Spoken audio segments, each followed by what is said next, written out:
Um, I got to ask you, what are you doing? What are you up to now? Well, I'm living in Halifax. Yeah, I graduated from Queen's University in computer science last year. that's not surprising, is it? And yeah, I'm working in industrial manufacturing now in Oh, Halifax. wow. Mhm. That's cool. So what I'm not being specific, but what sort of industry are you working in? I work in I sell the machinery that factory uses. So Okay. kind of all across different industries. Yeah. How cool. Wow. Good for you. A lot of AI? A little bit, but not as much as you might think. Like Okay. when I use the word automation, I mean physical Yeah, automation, yeah, yeah. Yeah. yeah, yeah, Very good. Excellent. Well, it's great to reconnect with you. And yeah. you're probably wondering why I want to do this. I continue to write, and during COVID, I published the second book, and then I opened up something called Cultivating Innovation because you weren't the only person I interviewed since 2013. Do you remember? She now calls herself Emerson. She Mm, did the project with the mannequin doll. You might not remember. She may not I even don't. have been in your year. Anyway, she was the first person I ever, because her story was so poignant. And Mm, it was a classic example of how the system misses more people than it finds, in my humble opinion. mm, Anyway, um, so I've to date I've got probably around 400 videos. So I've put them all up on this channel, and now I do episodes every now and again. But I'm I'm off to do several different presentations. I'm off to Taiwan in March and then Cyprus, and I'm revisiting as I write the third book. I wanted to reach back to people like you, people who I was fortunate enough to come across and document just a tiny bit of their story, just to get sort of a retrospective. If mhm. you'd be interested in that. By the way, first of all, how are you folks doing? Good, good. They're both retired now Yeah, right and on. still living in Ottawa. Yeah, Is Bill and was it Maria? it was. Yeah, My yeah. You've God, got good memory for all my those years ago. geriatric brain kicked in. They were they must have wondered, what the hell is this guy doing coming to interview our kid? Yeah, Yeah, I did. Yeah, I mean, I think they got the hang of it in the end. They knew that my area of interest. And yeah, so listen, all right, so there you are, grade six. Things weren't going that well in school, were they, in grade six, if I remember rightly? yeah. I think it's a hard time in a lot of people's It lives is. educationally. Yeah. But yeah, it wasn't so easy. No, and did you ever see the videos I took of you? Maybe. I'm not Okay, sure. I'll make sure I relink them just for your Yeah, please. interest. Yeah. But you verbalized it in this one very quick 40-second clip I've got. Well, there are several clips, but in this particular one, you talked about how um I said, why did this work for you? That's what it was. Or I'm not verbatim, but and you said something to the effect of, well, in traditional classrooms, they tell you what to do, how to do it, and when to do it. But this opened up a space which just Hmm. allowed me to get in there and do my thing, which you did. That Rubik's Cube video still makes me shake my head every time I watch. It's brilliant. My Yeah. God, it's clever. I mean, you took in everything. You went from astrophysics down to a little humor in the language. In retrospect, how much impact did that experience have on you? It's hard to say. Like I can't think specifically of, doing that video led to on and on my No, no, no, no, education, no. different things. But I will say, like, I was in alternative education until grade 8, and then I went into regular public education. And Oh, now in my life or in university, like when I told people that, I think they were not surprised, like off of knowing me, ah. that I grew up in alternative education. Does that So make that's sense? right, because Fisher Park was a lot. Yes, okay, you were in that stream because there were two streams there, weren't there? Yes. Yep. Okay. So along comes Chris Hiltz and those other three amazing teachers. Mm. And I don't know if you know the background to this. Do you mind if I just indulge me? Do you You're know gonna, it? yeah, refresh my memory because it has been a So, while. okay. So Chris went through this sort of a self-reflection as a teacher. He knew that he was seen as a good math teacher. Mm, And in the conventional sense, he knew he was. But he also thought, this is nonsense. All I'm doing is I'm going into a classroom, I'm giving them information. A week later, they give me that information. I tell them how well they did, and on we go. So that was really troubling him. So mm, he goes on and starts to think, well, what can I do this different to bring things alive? And he finds the FedEx, I think it's FedEx idea of Genius Hour, which mm, is where this all came from. So he was really taken with it. That idea of giving people 2 or 3 hours a week, right?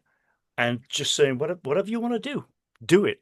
And then at the end, you have to present it. And so he went to Jen Offord, the principal, and she said yes. Now, let me tell you, that was a huge political risk for that lady because mm, at the time it was all about test scores. So mm. giving up 3 hours from the curriculum in the week, I think she did get in trouble for it, but she just bolstered it. So it was an amazing thing, and the number of stories that came from that was interesting. So that's why I've got huge admiration for that. They actually were invited by. Do you know Sir Ken Robinson? The name does not ring a bell, no. You should take a look. You would connect with this guy. He's probably the leading. He passed away, leading creativity guru in the world. Anyway, but he saw what was going on at one of our conferences, and he took them down to Oklahoma to the World Creativity Forum. So it really had legs. So alternative, so along they come and provide that opportunity. Um, I'm trying to think of the right question to ask here. I'm just trying to get inside of. Well, let me pick up on something you just said. Why are they not surprised when you say you came through an alternative structure? It's a tough question because you're asking me, Yeah, to reflect. to read other people's minds about myself. But I don't know. I think like I don't think that I ever uh changed my like attitude towards rigid schooling structures. Like I don't think that uh it was something. I think the troubles that I was having in school at that time are not something that I really grew out of, if that makes sense. And so Makes I it think, it makes abundant sense. yeah. And so I think like when I got older, when I was sort of interested in maybe eclectic things, like Yeah, uh, I want to try different things all the time and yeah, explore new avenues all the time. And I think that that's something that people see about me, maybe. yeah. Uh, just to uh, just to build on what you just said, are you saying that the conventional, when you say you didn't change your mind about the traditional education system, what do you mean Mhm. by that? I mean that, like I said, after I did Genius Hour in middle school, Yeah, and after that, I moved into a non-alternative, like conventional high school. And I think although things improved because I was just growing older yeah, and yeah, more mature, like I still struggled, I think. Like things were not perfectly smooth. yeah, Um, and I think, God, it's hard to verbalize it, but yeah. No, you're doing very well. And let me tell you, uh, I've done hundreds of these interviews, mhm, and the same theme keeps on coming through mhm, from not just young people, but from people like Chris and educators and community people who are trying to do things differently. But when mhm. you try to do things differently in the traditional education system, it doesn't go over that well. Yeah, yeah. I Conformity mean, takes over. yeah, it's a education is like a by definition, like you're trying to make a system that works for everybody, Yeah. public education, because Yeah. everybody goes through it, which Mhm. is kind of like a impossible task in a way. But it is, particularly the way they've done it. I don't think it is an impossible task. I just think that this friend of mine, Sir Ken Robinson, he was the first to put him. Well, no, he wasn't. No, I'll just say the third book that I'm writing is going to be sort of going for the jugular of the system and saying that we damage more kids than we help because we focus the system on such a narrow band of what we define as intelligence, Hmm. mathematics, language, and a little bit of science if you expand it. But Hmm. what about kids who thrive on with their hands? What about kids who thrive like I did in music? Um, Hmm. what happens to them? And the answer is clear. Many of them. Uh, I think you and I are fortunate in a way. We survived the traditional system, even though we're very different types of thinkers and learners. Hmm. And somehow we managed to stay intact. A lot of people don't. For a lot of people, for the time after school, it's sort of like a period of recovery, from the battering that you take. Yeah. Let me ask you a question. If you were approached by no, if you had a magic wand and you had the opportunity to recreate the system in a way Mhm. that awakened the learning and the potential in everybody, what would be some of the important things that would characterize that learning environment? Um, hmm. No rush. My temptation is to keep the answer like grounded in the real world, even though you're asking like a magical question. I don't want you to. Um, I think what you've just said like is true, where lots of people, intelligence is this like undefinable thing, and lots of Yeah. people thrive in different ways. Yeah. Um, so something to do with giving space for that. Something I've said about to people about alternative school is that uh, from a young age, there's in alternative school in the system that I was in, there's no grades. Like they Hmm. don't That's give right. you scores on things. And uh, in like some people might view that as kind of like it's aimless or something, or whatever Mhm. the argument in favor of grades is, Yeah. Yeah. there's no feedback. Um, but I kind of think of it like when you're a kid thinking about grades, you're fully aware about how you go on to the next grade and eventually you graduate high school, and your grades in high school mean something later in life for your education or your career or something like that. And like even at a young age, I remember like you're kind of aware of like careerism in a Yeah, way, you and are. like and in essence like your financial Hmm. future security and stuff like Yeah. that. And I think that kind of like detracts from education when the core is Yeah. is about a financial career future. Does that make sense? It makes abundant sense to me. Yeah. It what yeah, I mean I couldn't agree more. It detracts from imagination. It Yeah. detracts from becoming who you might be. And Yeah. for me, success in life will emerge if you encourage people to become who they might be. The current system where we limit and minimize it is Hmm. this may be about your ideas, but I can't help myself. Is I Hmm. think it does damage to many people's well-being, kids and adults alike. Yeah. I mean, yeah, like I certainly agree. It's tough because it is part of the reality we live in. Like people have to be concerned with what they're going to do in their life, and like financials are a part of that. But it's something to do with how from a young age, like really young, that's like almost nakedly like the purpose of school. You know what I mean? Absolutely. Yeah. Yeah. The other thing is, I'm not quite sure I see, as you seem to be implying, that there is a line between the focus of traditional education and getting a job. I mean, traditional education is very much about mathematics and language. That's where Yeah. 65% of the time of students in Ontario are focused on those two areas, leaving very little time for Hmm. anything else, right? Um, but in today's complex society, Lord knows where my grandchildren are going to end up. So I want them to have the broadest experience, right? Yeah. Yeah. You used a word earlier that really resonated with me. You said your interests, you're seen as somebody with eclectic interests, so you grew into. What do you mean by that? Um, like to think of myself as somebody that can like uh sort of tap into what somebody else is interested in. Like if somebody tells you about, if you're at like a party or something and somebody tells you about their job, Mm-hmm. I find that like you can sort of ask a few questions and really find almost anything that anybody does interesting. Does that make sense? Like It makes I, abundant sense. I, Yeah. I like sort of, yeah, like if somebody likes something that I don't, I like to find out what they like about it, that kind of thing. So let's take that and let's go back to the question I posed earlier. Hmm. What kind of space would encourage that type of eclectic thinking where people can look at different things and connect them together? What's important to foster in those learning spaces? Hmm.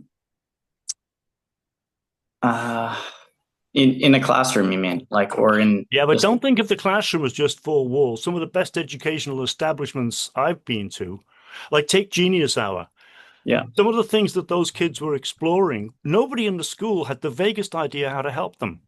And yeah, as soon as that happens, it's brilliant because where do you go? Community.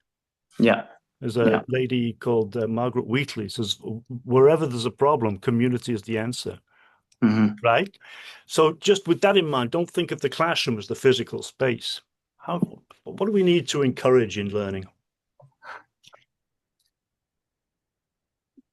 That's a really Yeah, I important, know. a really challenging question. It's Yeah. a Don't really forget, I've challenging. been thinking about these things for like 30 years. So Yeah, yeah, yeah. and we don't need Um, an answer now. I'm just throwing this out, and hopefully we'll have another quick conversation at some point. Um, I'll give you mine. Like there are three for me that if I walk into a classroom or maybe I shouldn't give you mine. That's up to you. Do you want to hear mine or just want to leave it? hmm. I, I mean, I do want to think about this after we're done chatting today, Then I'd but rather not say anything. okay, yeah. Yeah. If you want to email me things later, like send me something And tomorrow, maybe, because you I'll think too. about this tonight. If you Yeah, have thoughts, just yeah, yeah, I'd love to yeah. hear because I Will am do. so I mean genius. You in your description of eclecticism and connecting things together, Mhm. the Rubik's Cube. Holy shit! Did you ever display that there? Yeah. It was magic. And I've shown that many times, by the way, when I present, and people are just scratching their heads. Oh, I've got the right here on my desk. Oh, you're still going on it. Still Perfect. got it. Yeah. So here's what I'm going to do with this. As the next time I present him, I call it a 5 act presentation. It's 90 minutes, but then the thing is going on for 3 days. And it's so I want to talk about how the lead the way thing that I led started Mhm. to take root in schools. This was just one of hundreds of examples of what happened. Mhm. And then it's so neat for me to be able to say, so this was Hayden. This kid was offered the opportunity to do whatever he wanted. This is what resulted. And as a Mhm. matter of interest, last month I contacted him and he answered. Yeah. And I will just summarize just a few of your reflections from this and any others you might have that you might just like to flick down. Mhm. Great. Um, sorry, can you like coalesce the question into The question is this. Let me think of it simply.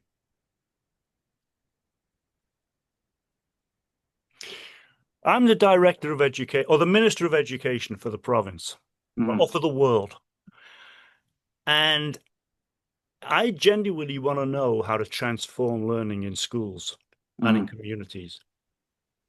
If I came to you and said, given your experiences,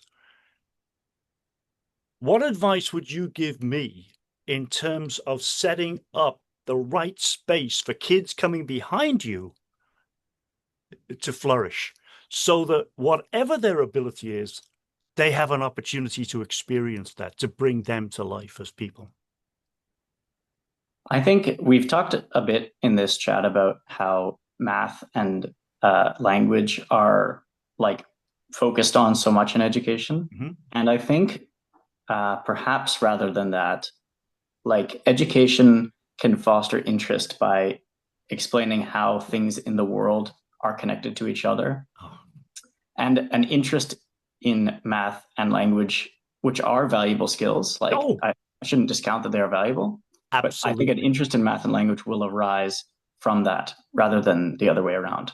So for me, and this is like something I'm far from the first person to say this, but in my computer science degree, quite a lot of the earlier years of computer science are just to do with sort of solving what you might see on like an IQ test, just sort of abstract puzzles, math challenges, sort of just difficult things that don't really seem to connect to the real world, but you're sort of told in this like religious almost way of like trust one day you'll understand this will be valuable, you know what I mean? Yeah, yeah, And it does make sense, but I think that's just one example of how the post-secondary world does this. yeah. But I think like just you know understanding how things are connected, and math and language are the essence of that connection, so the interest will arise out of that. Well, I have to tell you this now. Have you ever heard of the evolutionary forest biologist Suzanne Simard, British I have Columbia? not. She's stunning. She's like my son sent me a podcast about 8 years ago, and he said, "Dad, I don't know what you're going to do with this, but you're going to do something with it." And he's Mm-hmm. right. The third book is about this. Mm, She wanted to know what was the communication network of the forests. mm, And through a stunning series of experiments, it's the fungus, mm-hmm, the mm-hmm. mycelium network, and it's all about interconnection. That's how I've the heard of alpha, this. Yeah. right? Yeah. So you can see where I'm Mm-hmm. going. I'll have to make some jokes about fungi and things like that. But yeah, that's where I'm going next. So and I think that will be a real argument for the fundamental transformation. And I think it's going to happen because we've got AI. Schools are having to have to take this into consideration because because knowledge is at Certainly. your Yeah. fingertips, right? Yeah. Yeah. I think. I mean, that's another whole educational rabbit hole to go down. It is, isn't it? Maybe. But I think I would sum it up as saying that people need to be gathering information as a system rather than as atoms. Boy, what a great sentence. If I used that in the book, Hayden Chandler will be, oh, of course, I've got to ask permission for everything I do, but that's beautiful. Yeah, Wow. sure. You're Well welcome. done. Listen, if you think of anything, send it along. Will And do. yeah, and I was going to say, I'll send you I'll send you my phone number on LinkedIn so that if you want to just text something rather Yeah, than, sure. and if you ever Sure. just want to say, I want to follow up on something, call me. Don't wait for an appointment. Listen, this Yep. is really, really kind of you. It's so good to see you again. Good to see you as well, Peter. I was surprised to see your message, and I'm sorry it took us so long to No, arrange no, no, no, this no, not this not chat. But not in the slightest. One day, and it might not be that far into the. I've got to get March out. I've got these two major things happening in March, and then the slight issue of a book to write. But I want to bring together about 15 or 20 young people mhm. at a center, people who from my past who some are from Oklahoma, some are from Sweden, just amazing minds who I've stumbled across um, uh, to have a conversation about, maybe on Zoom or something. Anyway, yeah, if you'd be open to that. Anyway, I'll keep you informed about all of that. Will you Please please do. Yeah, pass on my best to Bill and Maria and I thank them will. again for allowing this weird guy into the house to do some recordings those years ago. Yeah. Appreciate it, Peter. I'll pass on your best to Jen and Chris. They'll be delighted this connection has taken place. Excellent. Yeah. All right. Thanks, my friend. Bye, Peter. Bye.